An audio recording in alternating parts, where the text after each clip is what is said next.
হয়েছি এবং আমার ব্যর্থ হওয়ার ভাগিদার আপনারা, যদি আপনারা পরের প্রশ্নে সেটা আসলে উদ্ধার করতে পারেন। আমি আর কথা বাড়াবো না, তবে এখন সাংবাদিক ভাইদের প্রশ্ন। আমার মনে হয় যে এই প্রশ্ন উত্তরের মধ্য দিয়ে অনেক উত্তর আপনারা পেয়ে গেছেন, বাট আমরা মাত্র 7টি প্রশ্ন নেব, কারণ আমরা জানি 7 হচ্ছে রাখি সংখ্যা। যাই হোক, আমরা 7টি প্রশ্ন নেব। এবারে সাংবাদিক ভাইদের জন্য আমি আসলে ফ্লোরটা ছেড়ে দিলাম, বাট আমার মনে হয় যে আমাদের এখানে শফিন ভাই রয়েছে, একটু হেল্প করবেন আমাকে। তো শফিন ভাই, আপনি একটু যদি মাইক্রোফোনগুলো আমাকে হেল্প করেন। আর আপনাদের যে প্রশ্ন রয়েছে, মাত্র 7টি প্রশ্ন আমরা নিতে পারবো। হ্যালো শুনতে পাচ্ছেন নিশ্চয়ই? আমি আলকাসি সময় টেলিভিশনের সিনিয়র রিপোর্টার। আমার প্রশ্ন সারিয়া সাকিব ভাইয়ের কাছে, হয়তো আপনি দেখতে পাচ্ছেন না, একটু সামনে আসি। সাকিব ভাই, আমার প্রশ্ন আপনার কাছে, একটু ক্ল্যারিফাই করবেন। প্রথমে শুভকামনা আপনাদের তুফানের জন্য। সামনে ঈদ আর মাত্র 4 দিন বাকি, আপনারা তুফান ফলে ঝড় বইবে, এটাই আমরা আশা করছি। একটু ক্ল্যারিফাই করবেন। আমরা শুরু থেকে জেনে আসলাম যে তুফান হচ্ছে যৌথ প্রযোজনার সিনেমা, এবং আপনাদের প্রেস রিলিজ, আপনাদের তরফ থেকে যে প্রেস রিলিজ পাঠানো হয়েছে সেখানেও এটাই লেখা ছিল যৌথ প্রযোজনার সিনেমা। এই যৌথ প্রযোজনার সিনেমা কিভাবে দেশি সিনেমা হয়ে গেল, এটা একটু জানাবেন। আর দ্বিতীয় প্রশ্ন হচ্ছে, আপনাদের বিরুদ্ধে একটা অভিযোগ এসেছে মানি লন্ডারিং, এই ব্যাপারে আপনি কিছু বলবেন কিনা? আপনার নামটা বলবেন? আমার নাম আলকাসির, আমি সময় টেলিভিশনের সিনিয়র রিপোর্টার। আলকাসির ভাই, জি। থ্যাংক ইউ এই কোয়েশ্চেনটা করার জন্য। আর এই সংক্রান্ত আর কারো যদি কোনো প্রশ্ন থেকে থাকে, আমি একবার উত্তরটা দিয়ে দিচ্ছি, যাতে এটা আমি ক্লারিফাই করে ফেলতে পারি। প্রথম কথা হচ্ছে, এটা আপনাদের মনে আছে যে আমরা যখন 1 বছর আগে একসাথে সিনেমার ঘোষণা দিলাম, অ্যানাউন্সমেন্ট আসলো, তখন আপনারা মনে করতে পারবেন কিনা জানি না, আমি বারবার ক্লারিফাই করার চেষ্টা করেছি এটা বাংলাদেশি সিনেমা। কোনোদিন আমরা বলিনি যে এটা যৌথ প্রযোজনা সিনেমা, এবং আপনারা কোথাও দেখাতে পারবেন না যে আমরা বলেছি যৌথ প্রযোজনা সিনেমা। দেখেন, একটা বিষয় কি, এখন তো সোশ্যাল মিডিয়াতে আসলে আপনিও একটা কথা বলে দিতে পারেন, আমিও একটা কথা বলে দিতে পারি, ওপেন প্ল্যাটফর্ম, যে কেউই বলতে পারে, কিন্তু অফিসিয়ালি আমরা কি বললাম সেটা হচ্ছে ইম্পর্টেন্ট। আমারও চোখে পড়েছে বিভিন্ন জায়গায় লোকজন এটা বলার চেষ্টা করছে। আপনাকে একটা ছোট জিনিস ওই যে বললাম সবার জন্য একটু ক্লারিফাই করে দিচ্ছি। একটা সিনেমা যখন তৈরি হয়, একটা ধাপে ধাপে তৈরি হয় একটা সিনেমা। তো সেই সিনেমায় প্রতিটা ধাপে ওই যে লজ অফ দ্য ল্যান্ড বলে একটা কথা আছে, যে আমার দেশের কি আইন, সেই আইন অনুযায়ী প্রতিটা স্টেপ কিন্তু আমাদের এগোতে হয়েছে। তো এটা এমন ঘটনা না যে হুট করে এটা যৌথ প্রযোজনা সিনেমা ছিল আর আজকে আমি ওয়ান ফাইন মর্নিং বলছি যে এটা বাংলাদেশের সিনেমা। এটা কিন্তু পসিবল না। কেন পসিবল না? কারণ আমরা যখন শুটিং শুরু করি, আমরা প্রতিটা স্টেপে আমাদের পারমিশন নিতে হয়েছে। যদি যৌথ প্রযোজনা সিনেমাই হতো এটা, তাহলে তথ্য মন্ত্রণালয় থেকে আমাদের ইন্ডিয়া যাওয়ার জন্য পারমিশন লাগতো না। ইন্ডিয়া আমরা কেন গিয়েছি? লোকেশনের প্রয়োজনে। আপনারা দেখেছেন অতীতে যত সিনেমা হয়েছে, প্রত্যেকটা সিনেমাতে আমরা দেখেছি যে কোনো একটা গানের শুটিং হয়তো বিদেশে হয়েছে, কোনো একটা শুটিং হয়তো আমেরিকাতে হয়েছে, ইন্ডিয়াতে হয়েছে। তো ওই সিনেমাগুলোর কি পারমিশন কিভাবে নিয়েছে সেটা আমি বলতে পারবো না, বিকজ সেটার সঙ্গে আমি সংশ্লিষ্ট না।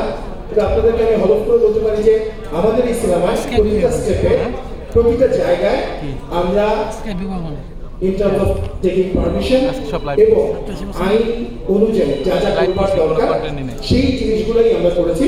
যে কারণে কিন্তু আমরা প্রথমে তথ্য মন্ত্রণালয়ের পারমিশন নিয়ে আমরা বিদেশি শুটিংয়ের জন্য, এবং এমনকি কারা কারা শুটিংয়ে যাবে প্রত্যেকটা নাম আমরা সেখানে তথ্য মন্ত্রণালয় আমাদেরকে পারমিশন দিয়েছে। আমরা যখন ইন্ডিয়া পার্টে শুটিং করেছি, তখন ফিল্ম ফ্যাসিলিটেশন অফিস ইন্ডিয়া থেকে আমরা পারমিশন নিয়েছি। সেই পারমিশন ইন্ডিয়ান এমবেসিতে এসছে। ইন্ডিয়ান এমবেসি যারা গিয়েছেন, এখানে ঢাকা থেকে শুরু করে এখানে যে আর্টিস্টরা আছে সবাই জানেন, প্রত্যেকের ভিসার মধ্যে তুফান নামে ভিসা হয়েছে। শুধু তাই না, আমরা ইন্ডিয়া পার্টে যে শুট করেছি সেখানে যে আর্টিস্টরা কাজ করেছে, স্বয়ং একজন বসে আছেন আমাদের মিহির চক্রবর্তী ছাড়াও আরো 5-6জন আর্টিস্ট এবং যে ব্যাকগ্রাউন্ড আর্টিস্টরা কাজ করেছে, প্রত্যেকের পারমিশন আলাদা করে নেওয়া হয়েছে এবং সেটা ন্যাশনাল বোর্ড অফ রেভিনিউতে গিয়েছে। সেই পারমিশন নিয়ে এফডিসি, আপনারা জানেন যে এটা একটা লম্বা একটা প্রসেস। এটা কিন্তু ওয়ান ফাইন মর্নিং আমি বলতে পারবো না যে না এটা বাংলাদেশের সিনেমা অথবা।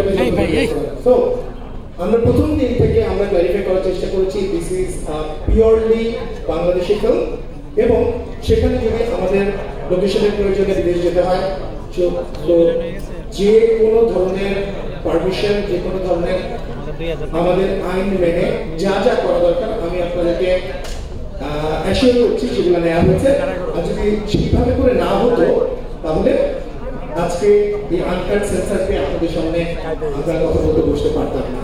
আমার মনে হয় এটা ক্লারিফাই করতে পেরেছি আমি, এবং এই সংক্রান্ত আর যাদের মনে প্রশ্ন ছিল তারা উত্তর পেয়ে গিয়েছেন আমি আশা করি। শাকিল ভাই, এদিকে আমি আপনার দুবাই বাংলা বিষয় থেকে বলছিলাম, এইদিকে আমি একটা প্রশ্ন একটু করতে চাই আপনাদেরকে। আমি একটু আগে বলছিলাম যে এত হট্টগোল হচ্ছিল, এত বাউন্সার, তো আমি বলছিলাম এটা কি শাকিব ভাই মিমি নাবিলার জন্য নাকি আমার আর রনি ভাইয়ের জন্য? তো আমি দেখতে পাচ্ছি আমি আসলে অনেক ফেমাস, সব প্রশ্ন আমার কাছে। বলেন প্রশ্ন। শাকিল ভাই, আমি জাস্ট আপনি উত্তর দিয়ে দিয়েছেন, জাস্ট একটু ক্লিয়ার ভাই করতে চাচ্ছি।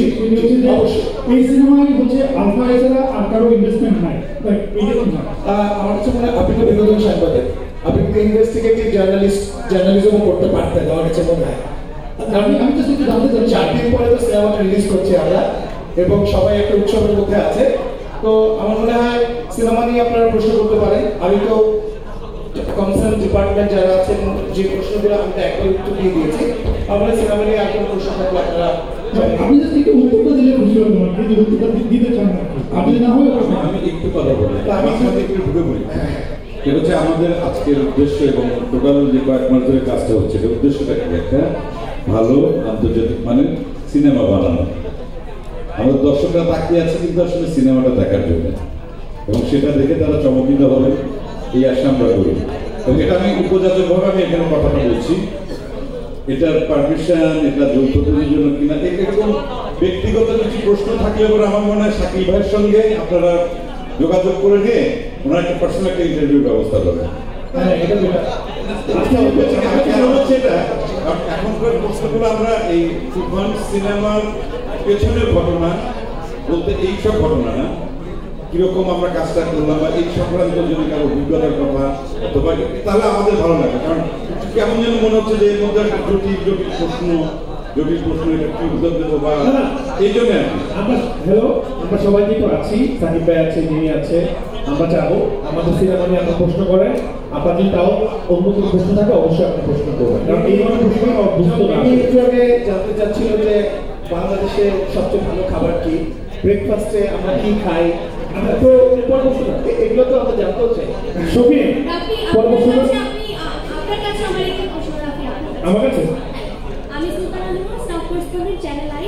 আমি আপনার কাছে জানতে চাই যে আপনার বিগত যে ছবিগুলো আমরা দেখতে পেয়েছি পর্দায় পর্দায়, বেশিরভাগ ক্ষেত্রে অডিয়েন্সের এটা পর্যবেক্ষণ যে এইটাতে আমাদের যে ওমেন ক্যারেক্টারগুলো রয়েছে সেগুলো অনেকটা ভিলেন রূপে প্রকাশিত হয়, অনেকে বলে।